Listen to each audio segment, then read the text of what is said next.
Buenas tardes a todas, a todos. Le agradezco mucho a mi amigo y al líder de la bancada de nuestro partido aquí en la Cámara de las Senadoras y los Senadores, a mi compañero Miguel Manuel Añorbe, me haya permitido estar aquí para dar esta breve conferencia de prensa que tendrá dos mensajes. Uno relacionado a la iniciativa que presentó el partido. Cuando refiero al partido es porque tenemos la instrucción de nuestro dirigente nacional, don Alejandro Moreno, y la otra parte está relacionada con Tabasco, con una fuga de petróleo que dañó el ecosistema en Tabasco y con una agresión que se dio hoy por la mañana a los estudiantes de un tecnológico. Yo le voy a pedir a mi compañero diputado Erubiel Alonso que les platique esto de Tabasco. La primera, si me lo permite Manuel, y nos puede hacer un comentario, es una iniciativa que presentamos para llevar a rango constitucional el derecho humano a ser vacunado. Hay 800,000 niñas y niños en este país que no han sido vacunados, que a estas alturas no se vacunan. Se rompió con una tradición de décadas que nos permitió que se extinguiera, por ejemplo, desde los 70s la poliomielitis, que se extinguiera el sarampión. Hoy han muerto más de 48 niños de tosferina. Hoy mueren miles de gentes por enfermedades, y esto es porque no se vacuna. El artículo 4 nosotros de la Constitución queremos que diga lo siguiente: las niñas y niños tienen derecho a recibir de manera gratuita, universal y oportuna las vacunas incluidas en el Esquema Nacional de Vacunación. Las autoridades competentes garantizarán el suministro, aplicación y seguimiento de dichas vacunas como una obligación prioritaria del Estado en materia de seguridad, de salud pública. Le pedimos a la mayoría que lo más pronto que sea posible se dictamine en Cámara de Diputados, en las comisiones de puntos constitucionales y salud, esta iniciativa. Por mandato del Ejecutivo, porque así sucede todo en la mayoría, se han llevado todo tipo de cosas a la Constitución, entre otras las que destruyen la democracia mexicana. Hoy queremos que se lleve el derecho a ser vacunado, que las niñas y los niños, como era antes, se les vacune, que se dedique presupuesto. Sé que estamos ante un Estado que no solamente es totalitario, sino que también es un Estado que se sostiene en supersticiones. ¿Se acuerdan de la del detente? En supercherías, ¿se acuerdan de los abrazos morales? Y en todo tipo de alquimias, ¿no? Como tomes el té de no sé qué y el té de no sé cuál para resolver los problemas. Llevemos a la Constitución este tema que es gravísimo. Yo le pediría, si me lo permite don Manuel, a mi compañero diputado Erubiel Alonso, que nos comente lo que está sucediendo en el estado de Tabasco, en esas dos versiones, en esos dos temas más bien, que yo les hacía referencia, y les agradezco a todos ustedes su gentileza. Muy buenas tardes, con el permiso de nuestro coordinador parlamentario aquí en el Senado de la República, el senador Manuel Añorbe, con el permiso también de nuestro coordinador parlamentario en la Cámara de Diputados, don Rubén Moreira, muchas gracias. Pues Tabasco ha sido nota nacional en los últimos días de los acontecimientos.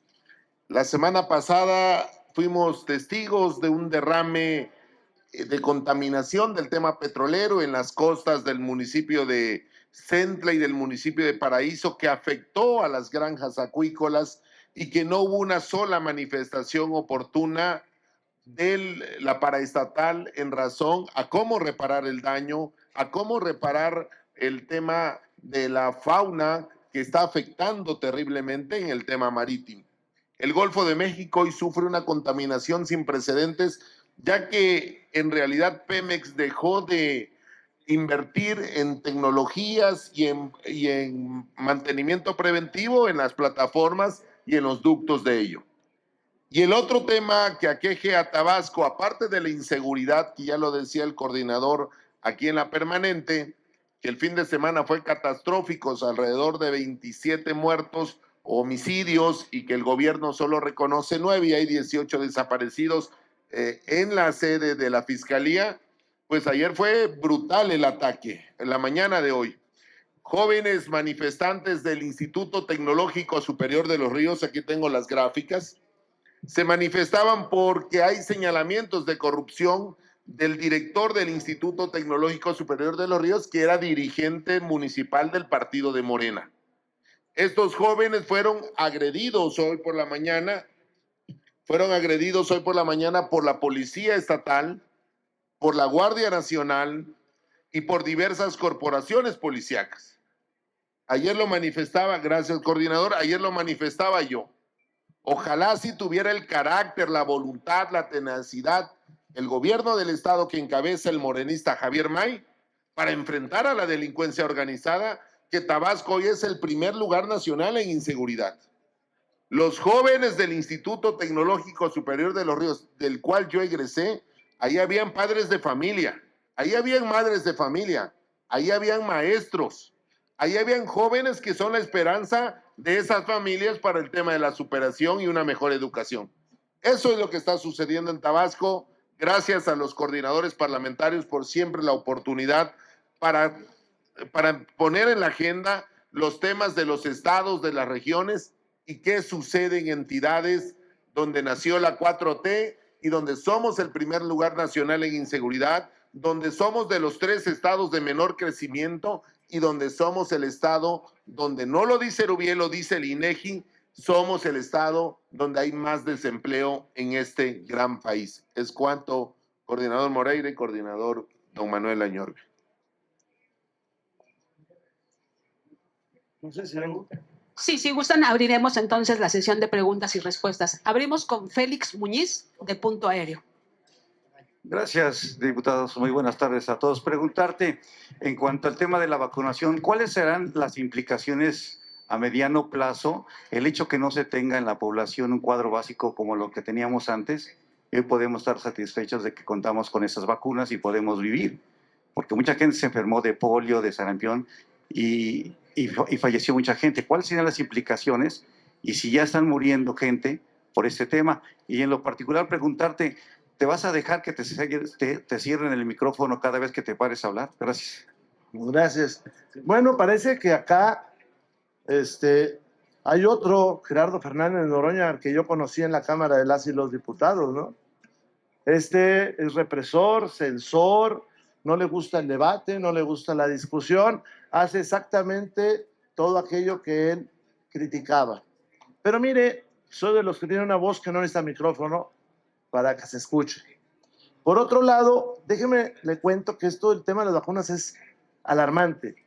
En el 2023 había 300,000 niños sin esquema de vacunación completo. Para el año siguiente, para el término del 24, ya eran 800,000 niños. No circuló mucho la nota acá en la Ciudad de México, pero en Quintana Roo y la península sí. Hemos recibido, y le agradezco mucho al pueblo de Belice, vacunas que ellos nos están obsequiando para cubrir las necesidades de estos niñas y niños del sureste. Qué bueno que tenemos a un pueblo hermano como el de Belice que nos regala las vacunas, pero qué mal que la 12 economía, dicen ellos, tenga que estar a donativos. Algo nos está pasando en este país. Sé que la Secretaría de Salud tiene graves dificultades porque pues, se destruyeron estos esquemas y muchos otros esquemas que los hospitales no tienen con qué funcionar. Ha trascendido que el señor secretario de Salud pues, está muy preocupado porque pues, las cosas no marchan bien en la nación. Ellos destruyeron el Seguro Popular, intentaron con otro mecanismo, con el INSABI, y hoy ya están en el tercer mecanismo. Sí estamos en un grave problema y muy lejos de Dinamarca, ¿no? En esa materia y en muchas otras que hay. ¿Permites? Sí, por favor, Manuel. Solo para ampliar la puntual respuesta de mi amigo Rubén Moreira, quiero recordarles como dice el diputado Rubén Moreira, que por supuesto México no es Dinamarca y que ya se empieza a ver un rompimiento de las políticas públicas de este sexenio, que se diga el segundo piso, con el sexenio de Andrés Manuel López Obrador. Hace unos días en la mañanera ya se dieron instrucciones para que se tenga una canasta básica de medicamentos, un cuadro básico de medicamentos en los hospitales, cuando el anterior presidente de la República siempre lo rechazó y lo negó y nunca le gustó hablar del cuadro básico de medicamentos. Ya lo dijo también el diputado Moreira, yo solamente voy a ampliar que en el tema del INSABI fueron una bola de pillos, de rateros, porque al final de cuentas, ahí están los resultados, desaparecieron el Seguro Popular y estas raterías en el sexenio pasado, antes de terminarlo, desaparecieron el INSABI porque no querían que enfrentaran la responsabilidad del desvío de recursos que se cometieron. Les pongo un ejemplo muy concreto. En Zihuatanejo, Guerrero, en la Costa Chica, colindando con Michoacán, ahí se le dio un contrato a un contratista, valga la repetición, y ahí se fue con el dinero. Bueno, hay en el país, y yo pongo un ejemplo muy concreto, un hospital que no tiene quirófanos porque simple y sencillamente se llevaron el dinero. Y esto es gravísimo, porque después de más de 30 años se dio ya la pérdida de la vida lamentable de una mujer por parto en este siglo, en este momento. O sea, no lo podemos, por supuesto, permitir o quedarnos callados. Y además les recuerdo que todavía no llegan medicamentos con el tema del cáncer. Esto de las vacunas es muy grave, ya se manejó puntualmente en esta conferencia, pero los medicamentos no llegan, resulta de los sobreprecios, hay que volverlo a decir, el robo de este sexenio iniciando, pues es el de Birmex, 13 o 15 mil millones de pesos en sobreprecios, pero la realidad es la que vive la gente que necesita el sistema de salud pública y no hay medicamentos, porque cuando van a atenderse, lo que hacen los doctores, las doctoras, las enfermeras, los enfermeros, pues de manera muy puntual, porque no es culpa de ellos, es pedirles a los familiares de los pacientes que vayan a comprar los medicamentos. Eso es un crimen. Por supuesto que también lo estamos denunciando. Gracias. Les pregunta ahora el columnista Francisco Garfias. Hola, buenos días. Yo quisiera preguntarles en torno al FOBAPROA. Vi la discusión que sostuvieron ahí, que cortó la voz Noroña, lo mismo hizo con Lili Telles. Este comportamiento en un presidente de la mesa directiva, pues refleja mucho de su talante autoritario, ¿no? Eso por un lado. Por el otro, si el PRI va a acompañar esta demanda que a mí me parece muy razonable del presidente Zedillo de que se busque o se haga una auditoría internacional con un auditor independiente y sin sospecha debajo para que audite precisamente las obras del presidente López Obrador, las cuales, pues, como todos sabemos, fueron puestas bajo resguardo de interés nacional y no hay información al respecto sobre contratos, beneficiarios, etcétera. Bueno, agradezco la pregunta. Si me lo permite, haría un primer comentario. Estamos en medio de una embestida de un Estado que se quiere convertir en una entidad autoritaria y dictatorial. Quien no lo esté viendo, discúlpenme, pero creo que comete un error.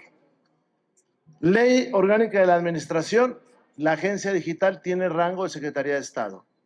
Ley para la regulación, hasta que le dicen burocrática, esa agencia tiene facultades de cambiar normas oficiales, de quitar reglamentos, que están destinados sobre todo a la función económica.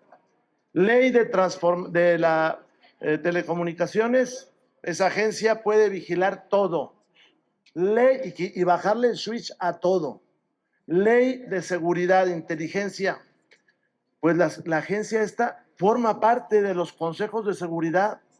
¿No nos estamos dando cuenta que es un ente dictatorial? Hace 2 días, el señor Paco Ignacio Taibo, en el Consejo de Morena, y es aplaudido y festejado, pone sobre la mesa la posibilidad de retirarle a una televisora su concesión. No es cosa menor. Vean lo que están diciendo. No lo dijo un personaje que no tuviera influencia dentro de Morena. Es su ideólogo el que les da las clases, es el que está mandando fabricar esos panfletos con los cuales tratan de educar, reeducar a los mexicanos. Es miembro del gabinete ampliado, ese señor. Démonos cuenta, están desmantelando la democracia en este país. Vienen unas elecciones de jueces que es exactamente lo mismo. Quitaron los órganos autónomos. ¿Dónde se va a defender usted o todos? ¿Dónde nos vamos a informar? El presidente Zedillo, el ciudadano Zedillo, dice que eso está mal y le sacan el tema del FOBAPROA. Eso es utilizar falacias, es decir, tratas de distraer la atención. Ok, bueno, pues está bien. Hay 2 iniciativas, una del PT que ahorita parece que tiene esquizofrenia, porque dicen una cosa y hacen otra, o bueno, hacen lo que les mandan, pero así ha sido el PT siempre, ¿verdad? Lo que les mandan hace. Y entonces les proponemos que la voten. Oye, ¿se va a destruir el sistema financiero? No, no se va a destruir. Yo escuché como ahí una oradora decía que ganaban mucho en comisiones los bancos. Oye, pues tienen los votos, hombre, ya son mayoría. Que se investiguen todos estos ejercicios, yo creo que es importante. Mire, la presidenta Sheinbaum tiene que saber si Dos Bocas va a funcionar o no va a funcionar. Eran 8,000 millones de dólares lo que iba a costar, 8,000 millones de dólares. Que es, con eso se hubieran arreglado las 6 refinerías y tal vez hubieran podido comprar una en el extranjero. Bueno, van en 21,000 millones de dólares. Eso anuncia, 21,000 millones de dólares. Pero también dicen que faltan otros 1,000 millones de dólares. Pero también hay gente que dice que no van en 21, van en 24,000 millones de dólares. Yo creo que la presidenta sí debe checar si eso va a funcionar o no va a funcionar, para que ya no le eche dinero bueno al malo. También tiene que tomar la presidenta una decisión, no soy quien para recomendar, pero sobre Mexicana. Pues eso ya no va a servir que lo cierre, hombre, ya no gaste. Y tan, hombre, ¿por qué seguir con la misma historia? Tiene que decidir sobre el Tren Maya. No está llevando nada a nadie, es muy poco lo que está circulando. Ahora, ¿qué hacemos con eso? Pues se tiene que tomar una decisión, no sé cuál. Y lo mismo le digo con el AIFA. Ahora, mientras eso sucede, pues ayer un avión se atoró en un bache en el Aeropuerto Internacional de la Ciudad de México. Sí, en un bache. Digo, esto parece ya de risa. Entonces, más allá de responsabilidades, yo lo que creo es que es importante que sepamos qué va a suceder.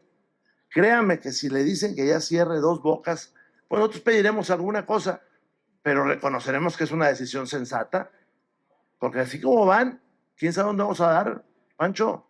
No han refinado una tina no han refinado. No tienen petróleo para refinar, porque López Obrador se le olvidó hacer exploración. No hay petróleo, por eso el petróleo que están sacando es tan denso, tan pesado, y por eso lo están sacando también de manera ilegal del país, ¿eh? Entonces, ojalá y la presidenta diga, hasta aquí, revisen todo esto, y lo que no funcionó, pues ya que se pare.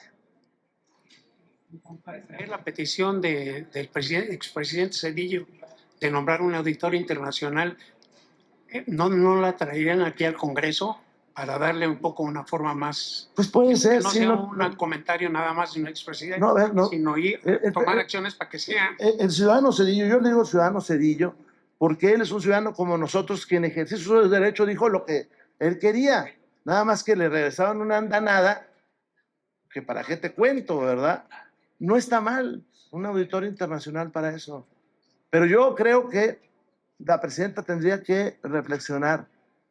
Yo no sé si le dijeron cómo va Dos Bocas, ¿eh? Hay gente que dice que no son 21, que son 24,000 millones. Pero cuando a ella le iban a entregar el gobierno, le dijeron que eran 17,000 millones de dólares. Ya dijeron que van 21. Yo creo que tiene que revisarlo, Pancho, por el bien de todos, por el bien de su gobierno. En verdad, por el bien de su gobierno, si le va mal a la presidenta, nos va mal a todos. ¿Llegarían a presentar un punto de acuerdo, una iniciativa para que, Pues sí, délo por sí, délo por para sí. que eso se dé? Pues, o sea, sabemos que no se va a dar, pero que quede Sí, délo constancia. por sí, délo por sí. Claro que sí. Gracias. Don Si me permites. Manuel. Fíjate, Pancho, yo lo vería también en otro sentido. Creo que es una buena oportunidad para este gobierno tomarle la palabra al ciudadano Cedillo, pues auditar con auditores internacionales pues estas obras faraónicas que no funcionan, el Tren Maya, Dos Bocas, el aeropuerto, el AIFA, yo no sé qué ocultan. Sería muy fácil, porque entonces si hay una auditoría internacional, simple y sencillamente hasta le lavan en este tipo de decisiones a la anterior administración, pues su prestigio, porque hoy ocultándolo o solo negándolo desde el púlpito de la mañanera, simple y sencillamente son cómplices de lo que sucedió y que saben que fueron decisiones desastrosas para las finanzas y para el país. Gracias. Jorge Monroy, de Latinos. Buenas tardes, senador, diputado. Quería preguntarle su opinión sobre esto que expuso Paco Ignacio Taibo en el Consejo Nacional de Morena, de que hay que quitarle la concesión a Televisión Azteca. Hoy la presidenta dijo que no está en su agenda, pero quisiera preguntarle pues, sobre estas expresiones que hay tan extremas dentro del oficialismo. Eso por un lado, y por el otro quisiera preguntarle sobre también lo dicho por el presidente Donald Trump, en el sentido de que la presidenta tiene miedo a combatir a los cárteles del crimen organizado. Gracias. Las dos cosas le contesto. La segunda creo que es una provocación, pero que nos hubiera gustado que la presidenta nos avisara de esa conversación. ¿Qué está sucediendo con la relación con Estados Unidos? Pues que nos enteramos de que hay estos diálogos por el líder de aquella nación y no por nuestra jefa de Estado. Yo creo que sería bueno que eso sucediera y que no llegara de sorpresa todas estas afirmaciones que se hacen. Segundo, creo que es importante combatir al crimen organizado, pero que hay unos personajes que, salvo excepciones, no están participando, que son los gobernadores. O sea, los gobernadores están dejando sola a la presidenta y por eso no avanzamos. ¿Qué me preocupa? Que se están falseando las cifras. Hace rato aquí en tribuna señalé, el fin de semana hubo 9 homicidios en Tabasco. Sí, pero tienen más de 18 cuerpos en la morgue y los tienen en calidad de desconocidos. Y entonces están como desaparecidos. Se están ocultando las cifras. Ahora, en cuanto a lo de Paco Ignacio Taibo, yo lo pondría en todo el contexto, si usted me lo permite. En el contexto de las leyes que se mandan, en el contexto de la desaparición de los órganos autónomos, en el contexto de la embestida a ese medio y a todos los medios, o sea, porque hay una embestida. En la salida de muchos analistas que no eran cómodos para el régimen de las televisoras. Véalo usted también en ese contexto. Mire, lo que pasó en Canal 11 es terrible. Tenían un programa ahí donde estaban varios personajes que Sergio Sarmiento, estaba Paoli Bolio, estaba María Amparo Casar y estaba Lorenzo Meyer. Pues quitaron el programa. Estaba desde tiempos, creo que de Cedillo, y había ido transitando todo y lo quitaron. No quieren voces, no quieren voces. Hoy muchos medios pues se mueven a las redes sociales y de ahí viene el peligro del 109, pues entonces te bajo la red social. En serio, se lo digo como alguien que ha visto muchas cosas, sí están haciendo maquinaciones para llevarnos a una dictadura. Lo que dijo Paco Ignacio Taibo es capaz de hacerlo, por eso lo dijo. Ahora no lo dijo cualquiera, lo dijo el director del Fondo de Cultura Económica. La presidenta no está de acuerdo. Bueno, qué bueno. Sí, nada más que donde se discutió no fue en Palacio, fue en el consejo de su partido, el mismo consejo que votó reglas. Es más, que cambió reglas que ella le mandó. Gracias. Es una amenaza a la democracia. El señor Taibo debe de salir del Fondo de Cultura Económica porque está amenazando la libertad Un país libre tiene varias cosas. Educación pública de calidad, es esencial. Estado laico, eso quiere decir que no se resuelva desde la superstición como se resuelve aquí, luego, sobre todo en salud. Tercera, libertad de expresión, libertad de prensa y libertad de información. Si no hay eso, no hay democracia. Pues yo cómo voy a saber qué va a pasar si no es gracias a ustedes. Mire, y con eso termino. En la página de la Secretaría de Seguridad Pública, hasta tiempos del presidente López Obrador, había una columna que decía homicidios reportados por la autoridad y otra columna que decía homicidios reportados por fuentes abiertas. ¿Quiénes son las fuentes abiertas? Ustedes. Y usted podía ver un día en cualquier ciudad y decir, mira, la autoridad dijo que murieron tantas personas, pero la prensa reportó tantos y aquí están las fotos. ¿Sabe lo que hicieron? Quitaron la columna de fuentes abiertas. Para no batallar, quitaron la columna de fuentes abiertas. Hoy nadie sabe. Por eso es lo que está pasando en Tabasco. Tienen 2 contenedores, ¿cómo les dicen estos dos termos llenos de cadáveres. 40 pies cada uno. De 40 pies cada uno. Y mire, esto que reportó don Erubiel sobre la fuga del petróleo es poco conocido, lo han sacado ahí. Pero fue y dio las granjas acuícolas, pues porque ellos dispersan la atención. Andamos hablando aquí de si el reglamento está bien o está mal, y yo tomé el reglamento, dice, porque soy el presidente. Gracias.